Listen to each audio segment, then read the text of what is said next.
Buenos días. El Señor hoy nos sentencia que su casa será casa de oración. El Evangelio de hoy, tomado de San Lucas, capítulo 19, versículos del 45 al 48. Dice así: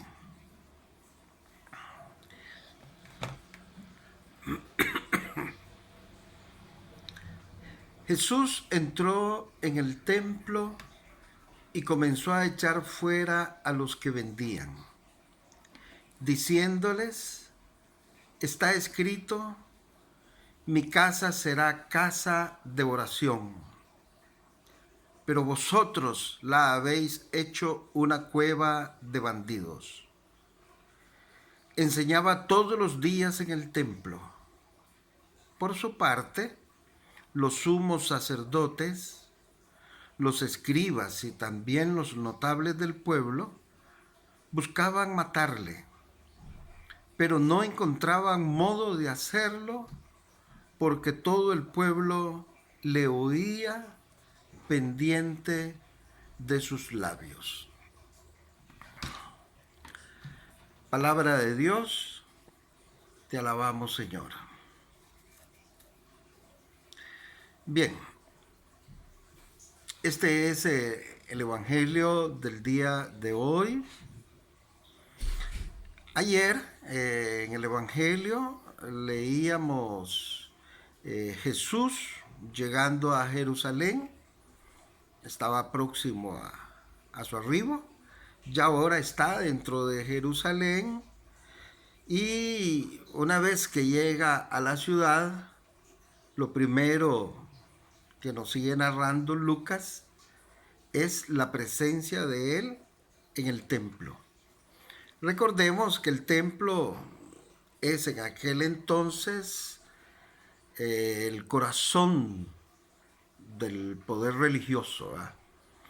Ahí es donde está realmente la esencia de toda la espiritualidad del pueblo de Israel. Y más en aquel entonces porque está próximo a celebrarse la Pascua, esa fiesta muy importante para todos los judíos. La Pascua era una de las festividades más grandiosas, si no la única de una relevancia inmensa, que se festejaba, se celebraba dentro de sus ritos, digámoslo así. Entonces ese es el momento en que Jesús está llegando a la ciudad. Este evangelio también lo comentan los otros tres evangelistas. Todos hablan de este hecho de Jesús en el templo. Mateo, Juan y Marcos pues dan también sus versiones recordando de lo que ahí había acontecido. ¿Con qué nos encontramos aquí? En primera instancia es importante resaltar el que nos encontramos con un Jesús. Sabemos que es la segunda persona trinitaria, es Dios hecho hombre.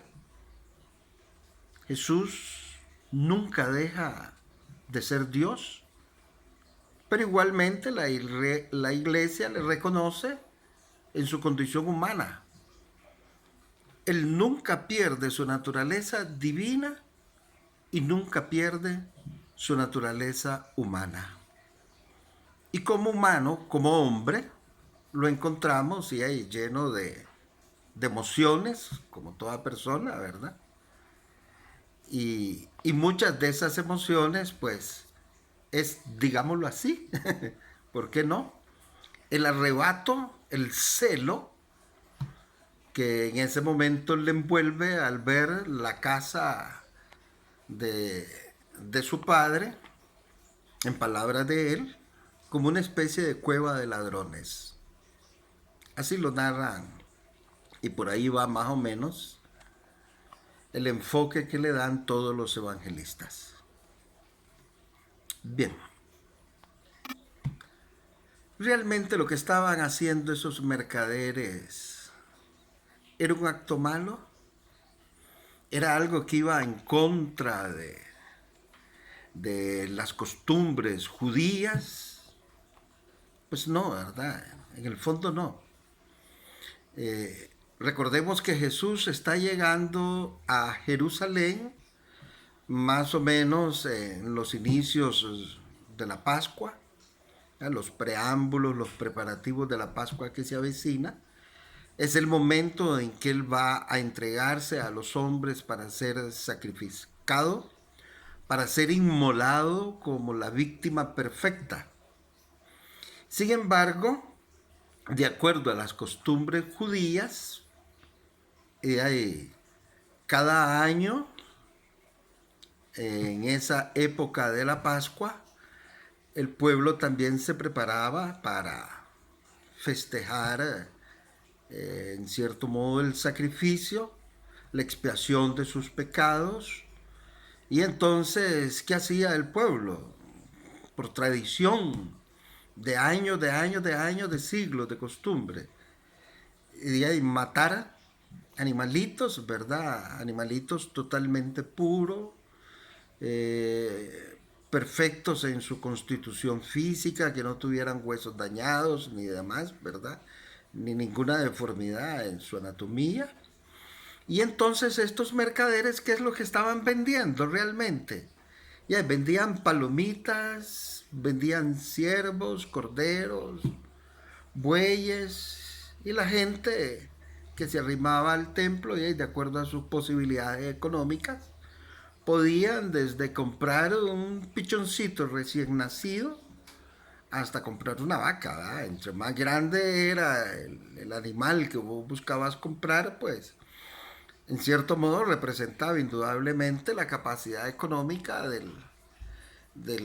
la persona que iba en busca de la expiación de sus pecados, ya sea los pecados de él, los pecados familiares, y por supuesto la ofrenda que se presentaba, además de presentar la capacidad económica de esa persona, pues también representaba, mostraba en cierto modo el grado de agradecimiento, ¿verdad?, que se tenía a un Dios que en ese momento tenía misericordia de uno y limpiaba los pecados de alguien. Entonces era lo que la gente estaba vendiendo. Claro, los evangelios también hablan del hecho de que habían, además de los vendedores, cambistas, gente que estaba ahí, lo que actualmente nosotros les decimos los coyotes, ¿va? En las fronteras, en los aeropuertos, que están cambiando monedas extranjeras por las monedas nacionales. Eso también en cierto modo se justificaba. ¿Por qué? Porque de acuerdo a las leyes, a las disposiciones judías, si yo voy a echar una ofrenda, yo no podía o pagar con una moneda que no fuera la moneda que se corría de común en Jerusalén.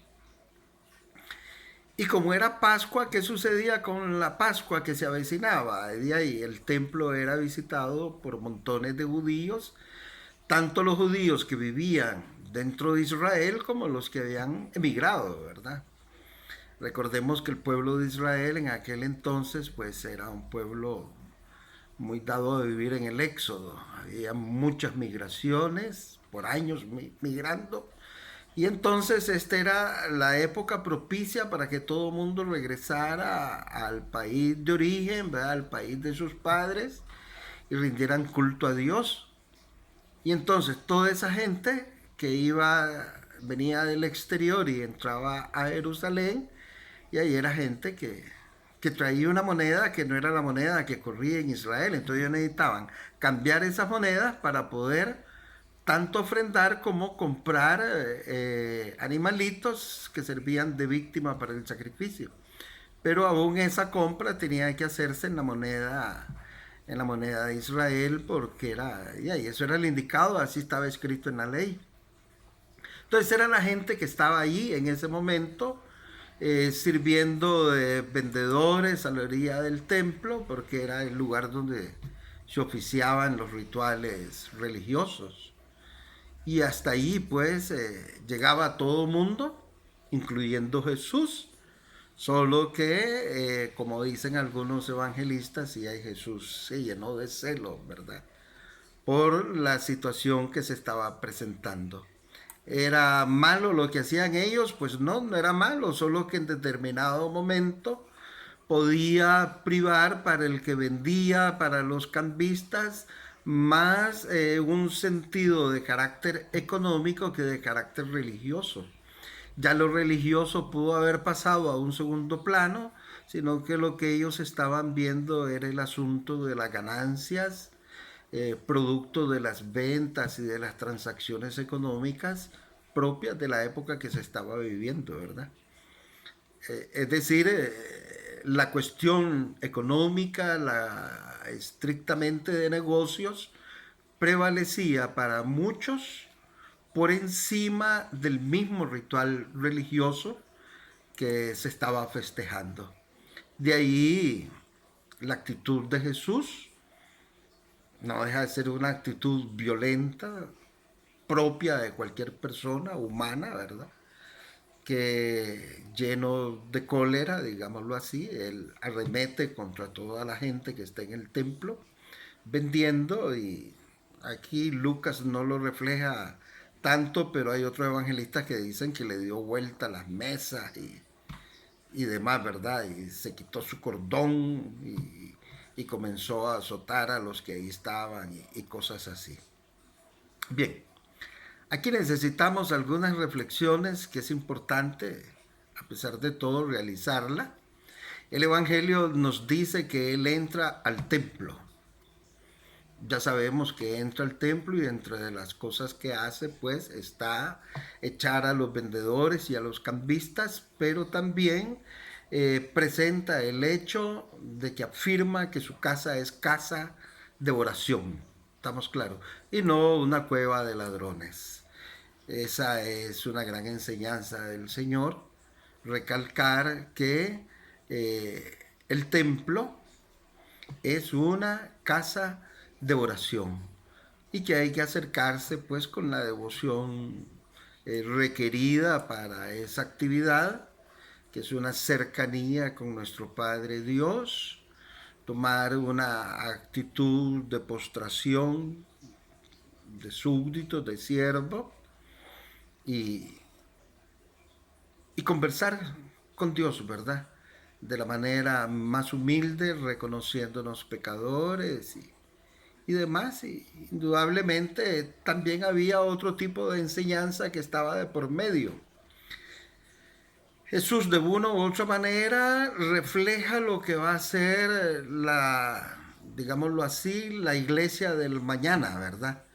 La iglesia que él está construyendo con sus apóstoles, con sus seguidores, con sus discípulos. Los demás pueden no saberlo, pero Jesús sí está claro de que en adelante, en una próxima Pascua, en adelante, después de su muerte, ya no habrán más esos sacrificios de sangre, de animalitos, sin ningún defecto físico ni demás, porque eso va a pasar a un segundo, tercero, cuarto, quinto, yo no sé qué plano, ¿verdad? Lejísimo. Ahora eso va a cambiarse porque realmente hay un sacrificio perfecto, ahora hay una víctima perfecta que se presenta no para el momento, sino para todos los tiempos, ¿verdad? Que es Jesús mismo.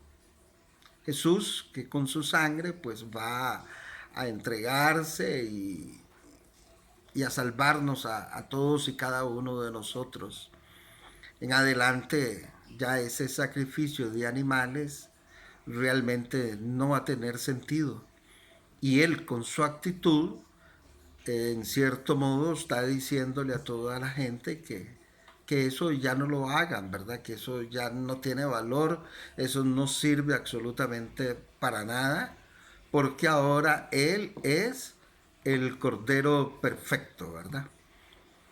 Es decir, no tiene, y tampoco hay que ver en esto una connotación política, la actitud de Jesús, una actitud en contra de los vendedores de por sí, sino que y ahí tiene también una significación profética. Él nos está hablando de lo nuevo que va a acontecer y es la presencia de Dios que en ese momento purifica al templo con su propia humanidad dentro de ese sitio sagrado, ¿verdad? Que es el templo de Jerusalén. En adelante ya los sacrificios de animales y demás pues ya no tienen sentido, no tienen razón. El templo, como él lo indica, no es una obra realizada por el afán, por el esfuerzo, por el sacrificio de los hombres.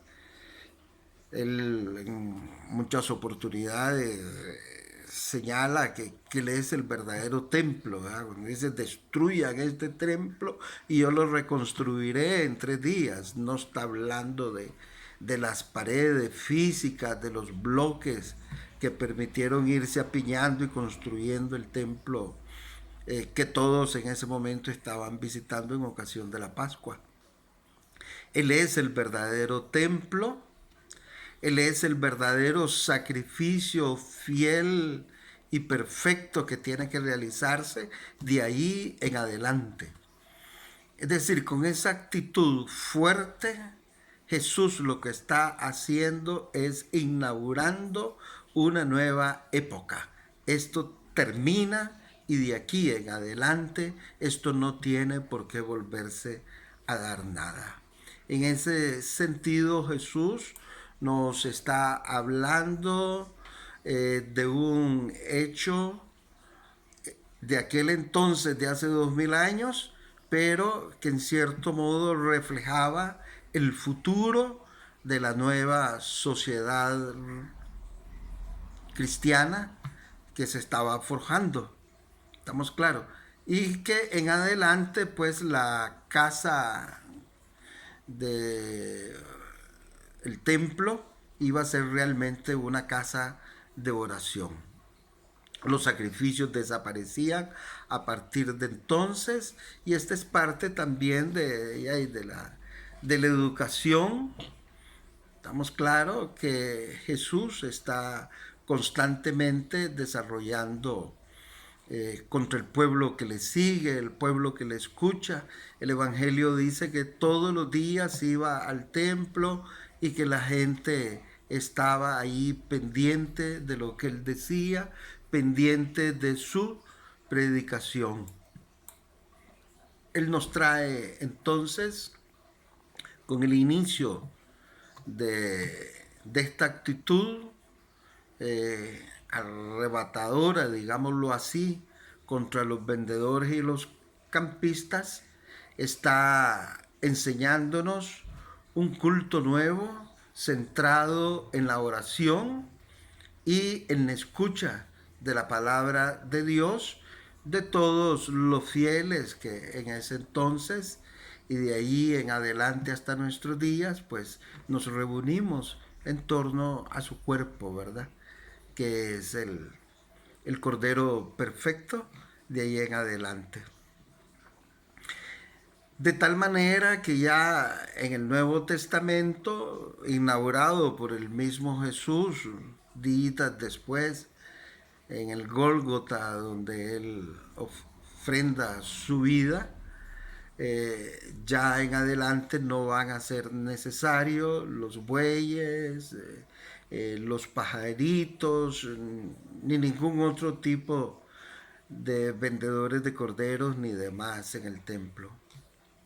Hoy nosotros estamos llamados para asistir al templo, no a inmolar todas las víctimas que se hacían antes, sino a recibir a Jesús sacramentado, al auténtico Cordero inmolado por nosotros de una vez y para siempre. Ya aquí no caben más los sacrificios, ¿verdad? Y nosotros sabemos que eh, esa, esa gesta grandiosa de Jesús, nosotros la recibimos precisamente en la Eucaristía, donde no solamente recibimos a través de su sangre derramada el sacrificio perfecto que realizó, sino que nos unimos a Él en un solo cuerpo, en un solo espíritu, ¿verdad? Esa es la esencia del Evangelio de hoy y el mensaje que indudablemente nos regala el evangelista Lucas. Que la pasemos bien. Buen día.